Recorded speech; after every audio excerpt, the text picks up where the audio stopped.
Okay जी, आप different type की trading करते हैं। आप डे ट्रेडर होते हैं या आप स्कैल्पिंग करते हैं या उसके अलावा आप स्विंग ट्रेडिंग करते हैं जैसे मैं करता हूँ जिनके पास बहुत ज़्यादा टाइम नहीं है, उन्होंने स्विंग ट्रेडिंग करनी है या आप पोजिशनल ट्रेडर होते हैं जैसे उन्होंने एक दफ़ा पैसे लगाए और कुछ महीनों बाद या साल बाद वो अपने पैसे निकाले।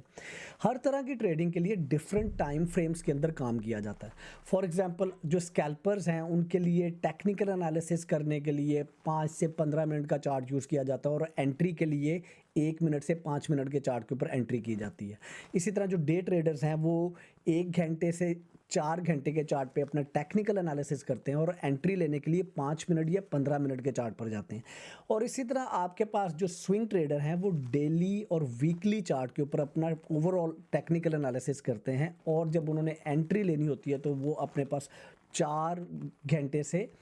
1 दिन के चार्ट के ऊपर जाके अपनी एंट्री करते हैं डिपेंडिंग ऑन आप कौन सी स्ट्रैटेजी फॉलो कर रहे हैं। मैंने अपने एडवांस लेवल ट्रेडिंग कोर्स में इन सारे टाइम फ्रेम्स के ऊपर बड़ी डिटेल में बात की है और जो आपको स्ट्रैटेजीज दी हैं डे ट्रेडिंग की और स्विंग ट्रेडिंग की, उसके अंदर सारे टाइम फ्रेम्स को मेंशन किया कि कहाँ पर आपने टेक्निकल एनालिसिस करना है और कहाँ पर आपने